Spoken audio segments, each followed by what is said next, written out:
Hi, I'm Lily and you're watching and listening to Tuesday Talk Time on Live, Dream, Inspire. Today's topic of discussion will be about how to overcome feelings of low self-worth. When we talk about feelings of low self-worth, we're talking about the time when we beat ourselves up for not being smart enough, rich enough, for not being good enough, great enough, for not being slim enough, beautiful enough. The feeling is we are not enough in the parameters that we decide to define ourselves with, like money, grades in school, weight, popularity, etc. When we talk about feelings of low self-worth, we're talking about the dread that we feel in our heart whenever we have to put ourselves out there. For example, when we receive our grades after an exam and when we know that we won't be doing so well. Or for example, when you meet your extended family and everybody start asking one another about their jobs, and then you feel so lowly because you know that your job is not half as decent as your cousin's. Or even when you go on a first date, you'll be super conscious about your weight and how you look, especially if you're overweight. Now that is when you exhibit feelings of low self-worth. So from the examples that I have raised, you might have picked up two big reasons why we have feelings of low self-worth.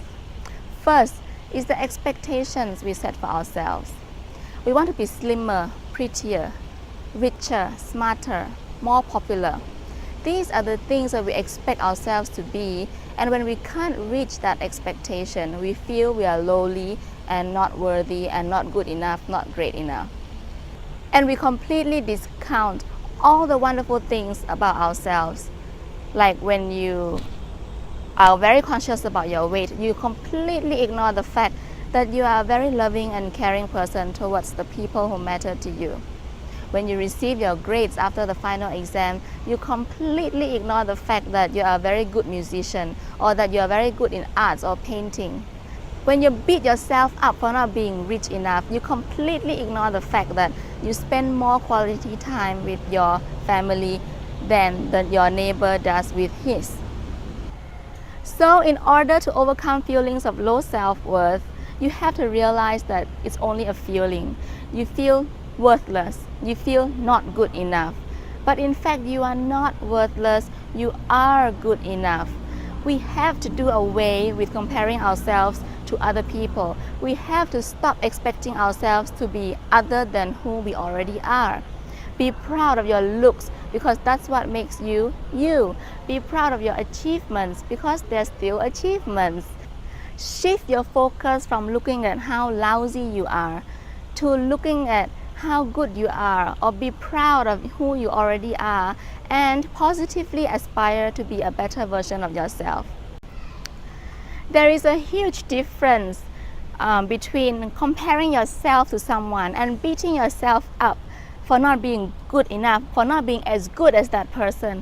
And when you see someone, but you're not beating yourself up for being not as good as that person, but you see that person as an inspiration for you to work harder and be the version of yourself that you eventually want to be. Because the first attitude, when you beat yourself up for not being as good as that someone, it's not good for your soul, it's harmful. Whereas the second attitude, where you aspire to be like someone instead of negatively comparing yourself to that person, but you positively compare yourself and you aspire to be like that person, that is what you should be doing. Don't spend time and energy pushing yourself down and feeling low and having low self-worth. Spend time and energy to push yourself up. And another big reason why we have feelings of low self-worth is because we let external things and people give value to who we are. We let people place a value on our heads based on one thing that they deem important, based on the only thing they want to look at. So if they think grades are important, they're going to see your worth through your grades. If they think money is important, they're going to see your worth through your wealth or the lack of it. If they think looks are important, they're going to see your worth through your weight and your look. We need to stop allowing people to define our worth based on what's important to them. Do you know why? because there are billions of people on this earth, and there are tens or hundreds of thousands of people that we will come across in our lifetime. And each and every single one of them will have different ideas on what is important. And therefore, they're going to see your worth based on those different things. Now, is it possible to be great or to be good in everyone's eyes? No.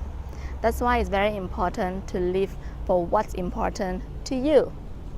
And remember point number 1, get rid of the harmful expectations you have of yourself. Don't compare yourself to others negatively. Instead, look up to someone and aspire to be like them. I hope you liked the episode. In order to catch me next Tuesday, subscribe to my video or my blog. And in the meantime, check out my blog at lilysr.com for more contents on life, success, and happiness. See you next Tuesday. Bye!